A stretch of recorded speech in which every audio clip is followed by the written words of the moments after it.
Welcome to the Mormon to Medium podcast, where we'll talk about spirituality, the paranormal, religion, and my journey going from Mormon to medium. I'm Nanette Ride. Thanks for listening. Now let's go have some fun. Don't be afraid. Close your eyes. Welcome to the Mormon to Medium podcast. Today we have a special guest, and we are super excited to introduce her to you. I'm Sandy Whitaker. Hello, Sandy. everybody. Hey. So Sandy's a really good friend of ours, and she has a really interesting story of the things that she's been through. You know, all of us have different journeys that we're going through, and it's all a journey back to self, right? Well, Sandy's dug through some pretty deep holes in her life, and she's also left the church. She's gonna tell us about her journey. So go ahead, Sandy. Well, I don't know where you want us to start. So I was born and raised in the LDS church. My parents, my brothers are very, very active. The Mormons. They're very, very active. My mother still serves weekly in the temple.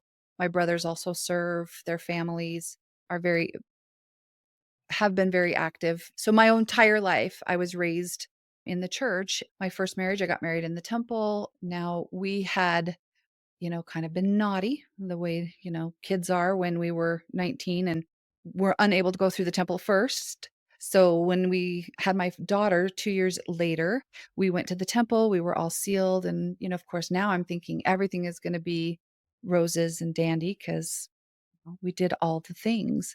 But I don't know exactly how we did not get along. I was very codependent. I kept thinking I could fix everything. I could, all I had to do was be better.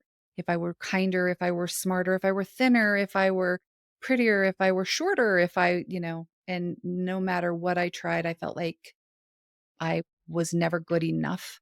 Joe, And it seems like a lot of women have that, right? Like where they're like, oh my God, I can take this guy and I can fix him. He has Yes. these flaws, but I'm going to fix him. Yeah. And right? I don't think that he really needed to be fixed in the way that I felt that he should be fixed. And so he resented that, of course, because nobody wants to be fixed when they don't feel like there's anything wrong. But long story short, our marriage lasted for 16 years and 4 children. And at the end, when we got divorced, it was weird.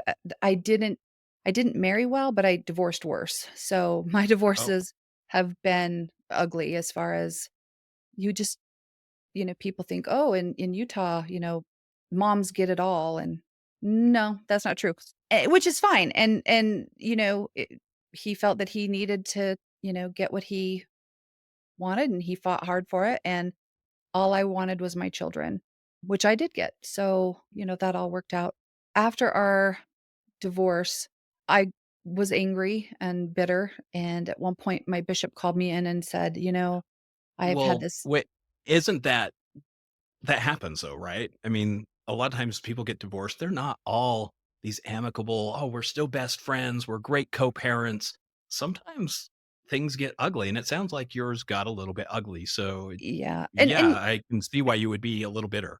Yeah. And my marriage was not great. I mean, there was, I didn't know about it at the time. I didn't accept it or understand it at the time, but there was some domestic violence involved. And when I learned about, what was happening, and I didn't realize, you can say no to certain things, and you can, I don't know. I had to learn how to set boundaries. I went to therapy for 3 years, and my therapist taught me how to set boundaries.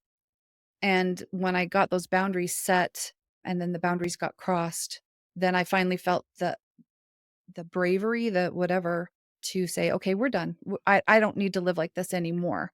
And so I left and had him leave the home, and the kids and I stayed. But my bishop called me in and was like, you're very, very bitter. And so God has told me that because you're bitter, I need to take away your recommend. And I remember thinking, but that's the one place that I feel safe, is to go to the temple. My parents worked there. I'd learned that was your haven, that was your safety net. And all of a sudden I'm being told that because So, I'm Sandy, bitter, I can't go. so just to clarify, when you talk recommend, you're talking about for the LDS temple, right? Correct. Just Right. so So you anyone out have it. there who isn't, yeah. Right, right. So I was like, "Oh, well, gee, maybe I need to be better. I mean, I need to be a better person because if God said I can't come see him, then, maybe I am a terrible person." But at the same time, my ex-husband went and found a different bishop, and the bishop that he talked to was like, "Dude, yeah, you need to go to the temple and go and be." And my parents were having to see him at the temple, but yet I'm not allowed in because I'm angry and bitter. Why am I angry and bitter? Because, well, he can get in, I can't. Anyway, I think that was the beginning of Wow. things. It took me a couple of years, and I met another man, and I was very active still, and we we dated right. We read our scriptures together. He taught my children Isaiah. We went to the temple once a week on a temple date. There was no hanky panky before our marriage. We were so on track. I did it by the book, the way the book says. And I prayed about it. I called his bishop, I called his stake president, I met them. They told me what a nice guy he was. And he was, such a, we were just going to have the best life. My friends all liked him. My family liked him. Everybody liked him. Now, what And you mean by the book the Book of Mormon is and the the Bible and Mormon book, the right? Mormon book. And because Yeah. it tells you how to live your life. And it says, if you do these things, you're going to have a happy life. And so I literally followed the plan. I went to church. He came with me. We paid our tithing. We served in callings. We did all the things like, we wore our garments. We did everything that we were supposed to do according to the LDS church. And so I was thinking, this is it. The reason I had this unhappy marriage, but God's going to now bless me and I'm going to have this wonderful marriage with this wonderful man. And he loves my kids, and I mean, look at what he's doing for my kids. He's taking my kids shopping. He's doing all these wonderful things. He's spending all this time with my kids and buying them things. And Hmm. I was like, wow, Well, this is what I put up with crap for. Sandy, can I back you up just Yeah. for just a second? So there's some time that took place in between, right? So from where the last bishop said, "Hey, Sandy, you're Oh, a yes. bitter, angry woman. You can't go Yeah. to the temple," to you going, "Yeah, I found this new dude," True. So and we for a were like, year, "Whoa, temple yeah, so date." yeah, so no, so for a year I didn't have a recommend, and then my bishop and I just kept working. I kept, he had me read the worst book of all time, The Miracle of Forgiveness, and Miracle of yeah, Forgiveness. I was going to say that. Oh, worst book mm, of all time. Um, Would that be and this book? that's the one. And it left me such a feeling loving book. broken. It left me feeling so broken that, again, that it was my fault that my first marriage had failed. And so I worked so hard and did all the things, and I, did all the, callings and all the jobs. And my bishop called me back and he's like, Sandy, it's time. You can have your recommend back. And this is so great. And I'm like, finally. So I guess, yeah. So I started going to the temple, and then that's kind of how and where I met my second husband. And I was like, there we go. I'm back on track. God has forgiven me.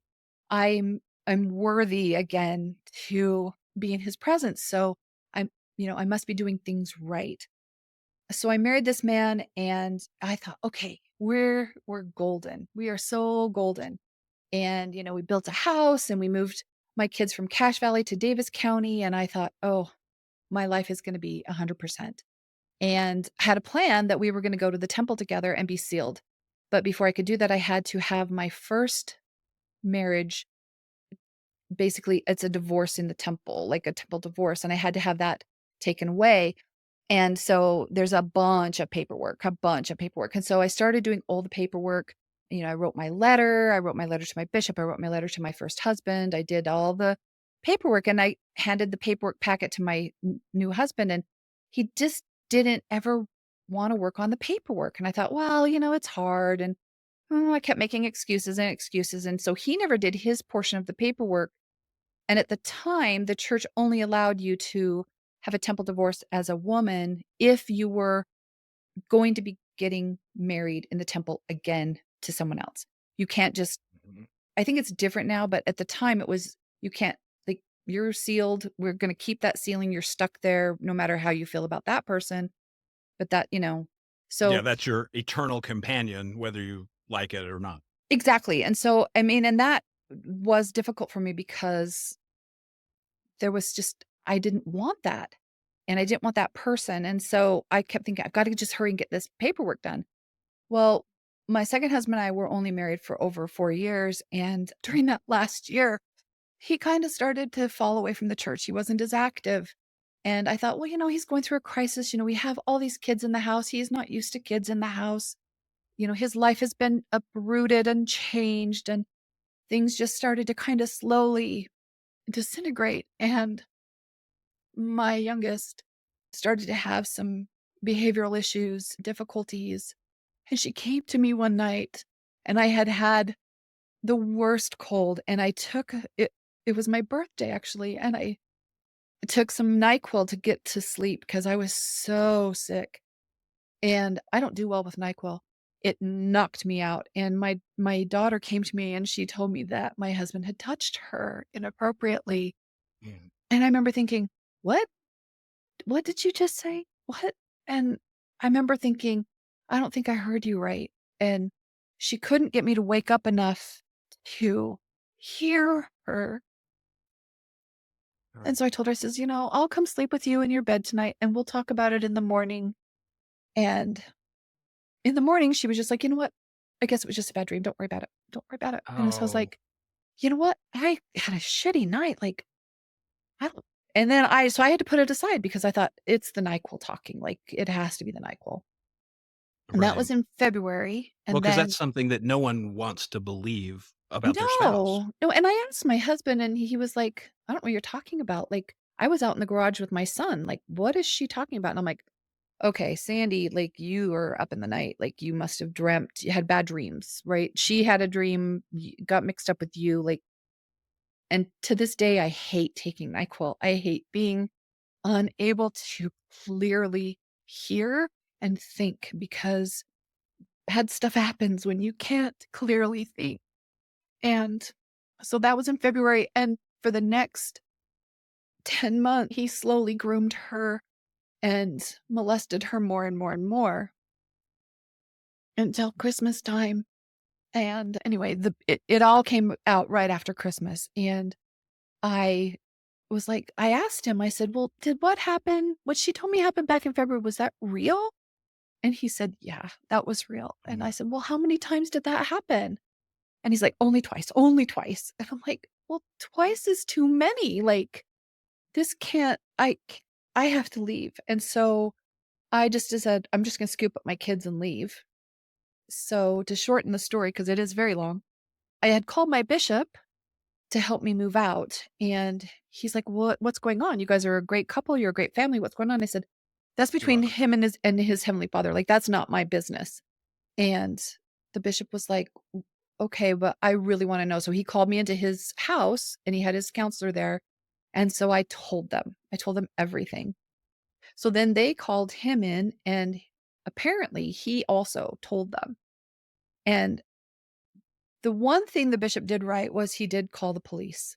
So Wow. I was too That's afraid. actually, yeah, that's a big switch from what typically Yes. happens when somebody Yeah, goes to a bishop. Usually it's, "Hey, we've gotta Exactly. call Kirk and McConkey and get legal advice Right, before so they ever he involve the police." actually reported it.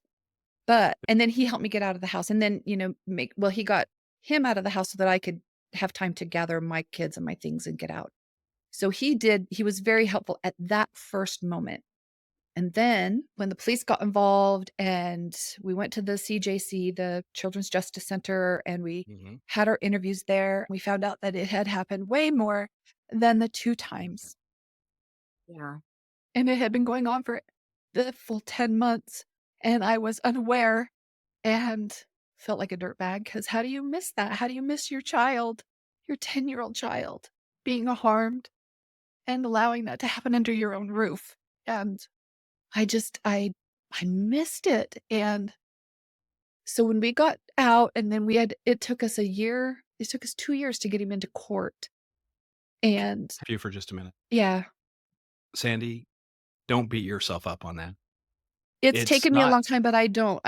good. I no longer own his evil. It took me a really long time and a lot more therapy to realize that his evil choices, he pulled the wool over my eyes. I didn't turn a blind eye, if that makes sense. Right. Well, and that's the thing is, when you found out about it, you addressed it and you Yes. started to take care of it. So, and Yeah. that's a lot different than what happens in a lot of situations. So, Sandy, you And did what you had to do to protect your child, and the and CJC that's people, commendable. yeah, the CJC people told me that there's only 5%, no, 15% of women will report a spouse. And of that 15%, only 5% will take that to court. And of that 5%, only 1% will succeed in court. So the Wow. odds were Wow. super against us. And to tell you the truth, if I had to do it again, I probably wouldn't. It was hard. It was painful. I lost family. I lost friends. And I felt like I lost my God. And so I felt very thrown to the wayside because, they always say, well, things happen for a reason. No, it doesn't. That happened for no reason. That there's no reason for that. Like, you can't tell me things, oh, everything happens for a reason. Nope. Nope. I don't believe that. That I was have a just question evil. though. Yeah. Could he have been doing this before, long before he got to your daughter, and this was the ending point? This was the universe saying, "You're done," I, you and you know, just matched up with the right lady that's gonna put you in your place. I believe so. I mean, there's nobody else that said or come forward. I did talk to one of his previous wives for a very short time, and she was surprised that it was a girl instead of a boy. She said that Oh, she Whoa. had seen some things that would lead her to believe that he would molest a boy.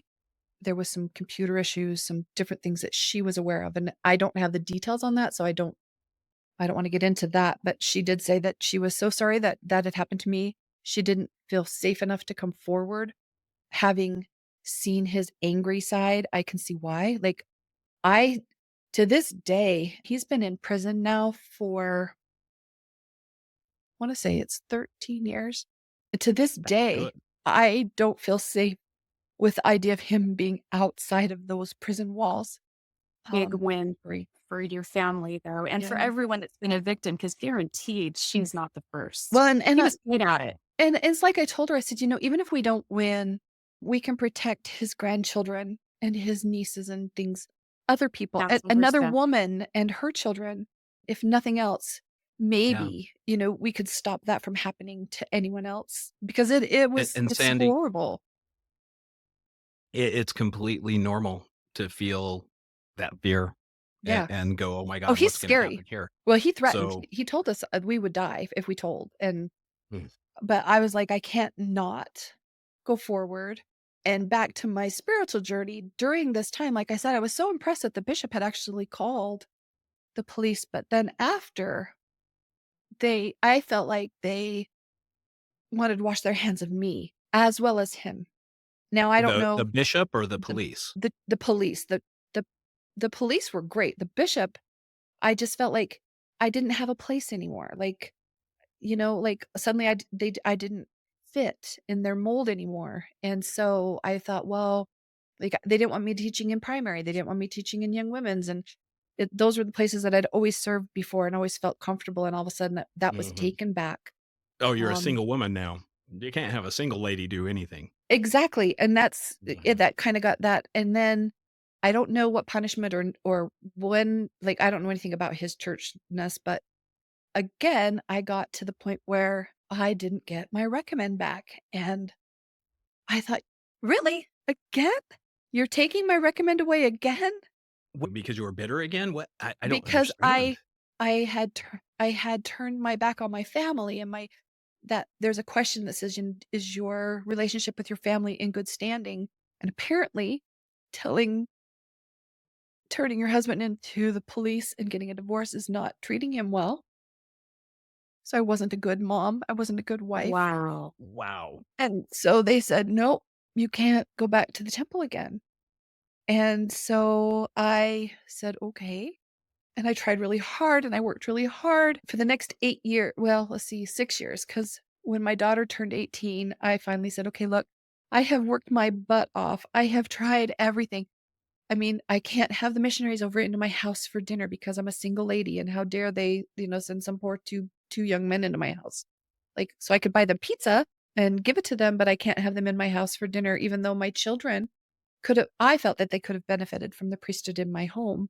But because I didn't have the priesthood in my home, I was not welcome to invite them into my home. If there were sister missionaries, I could have those over, but in Davis County, there wasn't a lot of options there. So there was just a lot of that tension where I was like, where do I fit in? Where do I fit in? And for the next 6 years, as I'd go to church, I would come away feeling so angry. I had friends who would say, like I had a son who ran away from home. I have this daughter who has all these problems. I had a truck run through my house and run over my kid.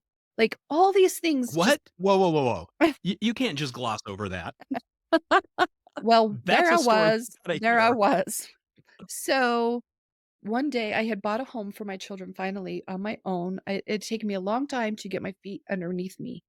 I lost a lot of money in that second divorce. He had taken out some different loans that I wasn't aware of that were against the equity in our home. And so when we finally sold the house after a year, I got a check for $500.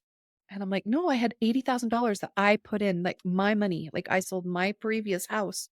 And they're like, yeah, but it's gone. There's nothing left. And yeah, of course. So my credit was shot and I had no money and had to start over, which I'm like, fine. I have my kids and they're safe and I don't care. Like moving on. So it took me a couple of extra years and I found some beautiful friends who work in the real estate and mortgage company. Shout out to Janelle and Tulane. And they helped me buy a house. And so I had this beautiful home and my youngest and I had looked and looked for houses and she was like, I don't want to leave school. I don't want to leave my friends. But we found a house. She actually found it. She talked to the bishop and he said, hey, well, you should go talk to this family. I think they're going to put their house up for sale. And I'll be dinged. They were going to put their house up for sale. And he sold it to me for my price. Like, it was like, again, I thought, oh, wait, God's not so mad at me. He's given me this Mm. home. We're okay. And then I had literally barely unpacked, and my neighbor was high on spice and ran his truck into the edge of my house. And my daughter was in the basement, and he came all the way into the house. Like his truck plowed all the way in, and his rear axles got hung up on the rebar, and that's what stopped his forward motion. Wow. And so the truck was literally on top of her. So it tipped her down and the truck landed on top of her. And my son was coming into the room at that moment and this cloud of dust. And he was like, what just happened? And then anyway, so he yells up to me, Mom, call 911. And I'm like, what? My first thought, he had just come home from the military from boot camp. And my first thought was, oh my gosh, my son has blown up my house. What has he done? And so I come downstairs and there's this car, which actually was a truck. There was this car in my house. And so I'm calling 911 and I'm like, there's a car in my house. I don't think it's supposed to be here.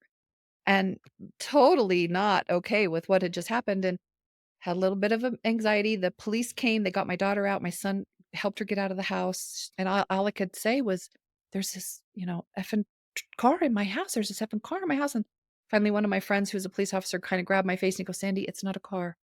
It's a truck. And it kind of shocked me back into reality. And I'm like, alrighty then. So anyway, so we got through that. And, so my daughter's now had this, horrible thing happen. Now she has a head injury.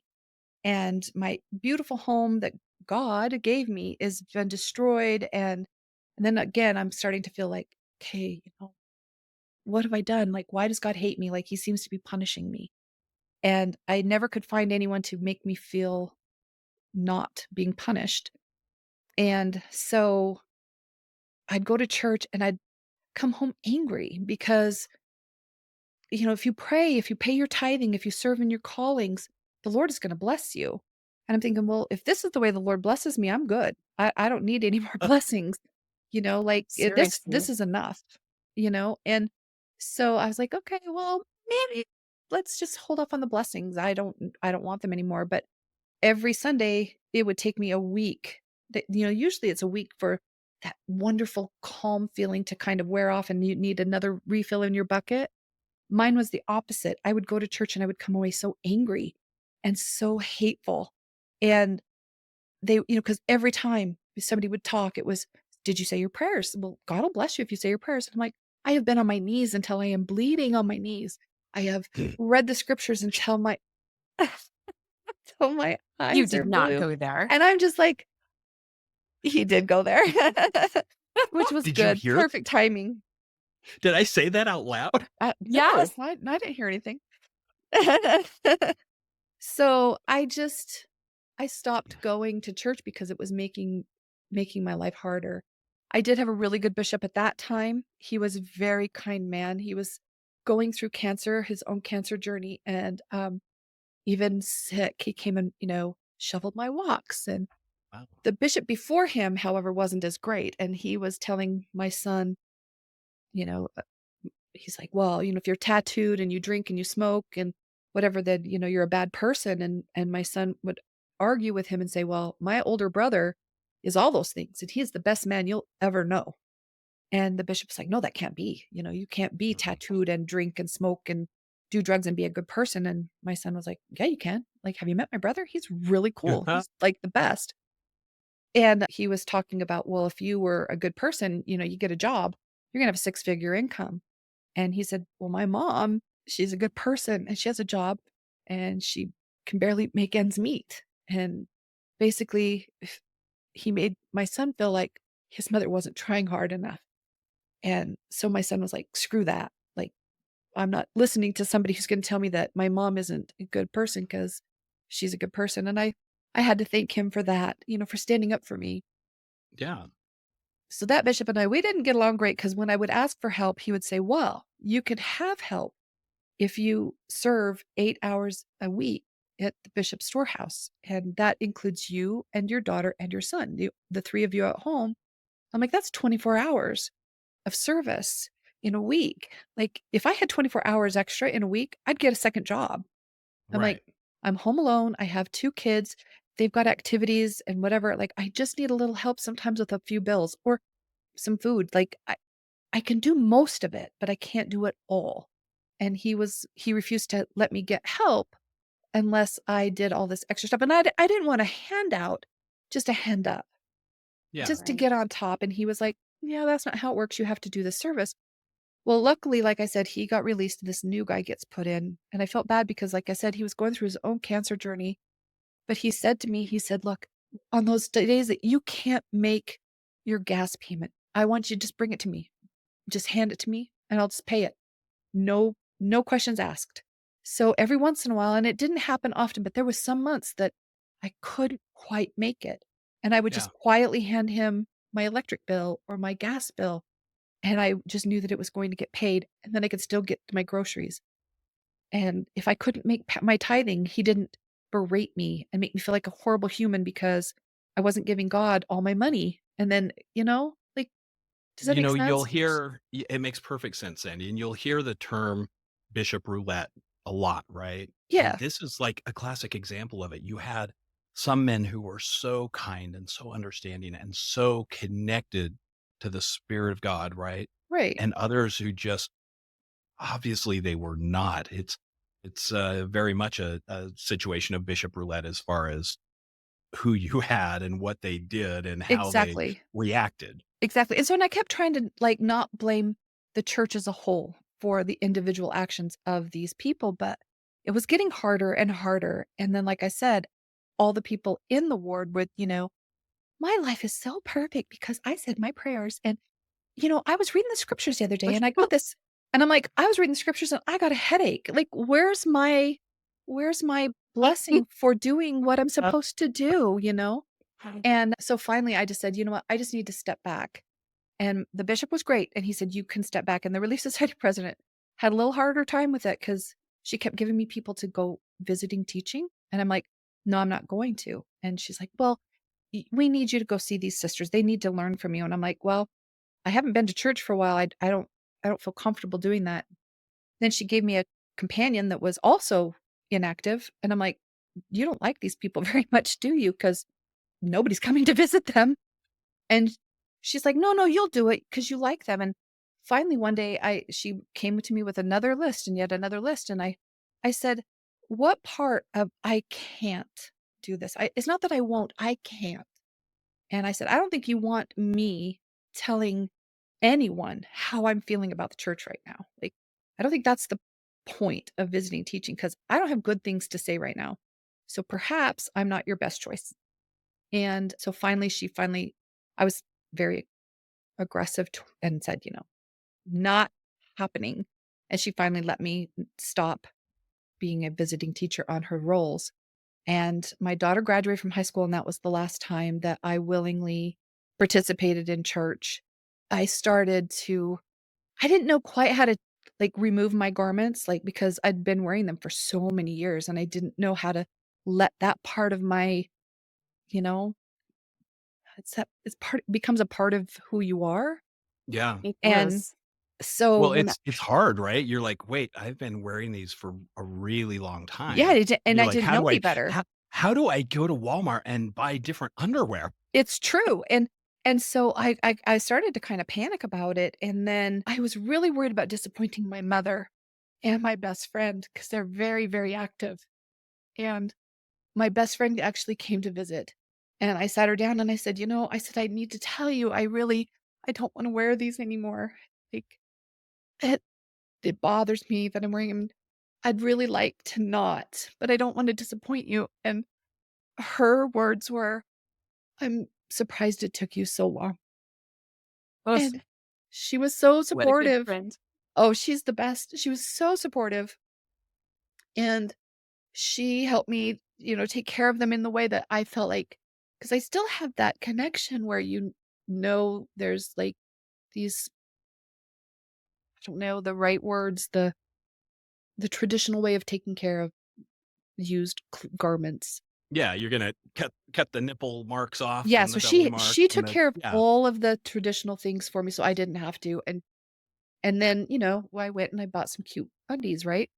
And then when I finally talked to my mom, but I had to tell her, my best friend first. She's kind of my other part. She's my other half. She's my soul. And that she accepted me and she still loved me. And she knew. And she said, she says, "It hurts my heart that leaving the church is what's made you so happy. But I see that you are happy for the first time in the 30 years we've been friends, like truly happy." And she says, It's sad that leaving the church is what is making you happy, but she didn't care because I'm happy." Does that make sense? And so Yeah. Absolutely. she was loving and supportive, and so then I had the courage to talk to my mom. And again, I didn't shouldn't have had fear. My mom loves me regardless. My mom is, she's in my corner. Every once in a while, my mom and I'll butt heads, but I'm her daughter, and then telling my dad was another story because I was so afraid that I'm daddy's little girl, and he also was very supportive and very loving to the very day that he passed away. Sorry, I didn't mean Well, to go there, but it's okay. anyway, so Dads always have a special place for their little girls. yeah, Always. and so it was great to know that my parents still loved and supported me. And so I was able to just step away and just go, you know, I'm better not going. And because it was making me so crazy, it was making me angry. And so I've kind of just got to the point now where I'm so happy. So after all of those uglies, and then I was a single mom for, let's see, from 2009 until 2015. And in 2015, a friend of mine had to teach a rappelling class in St. George. And he's like, "I don't want to drive by myself. Please just ride with me." And I'm like, "Dude, I don't dangle from ropes."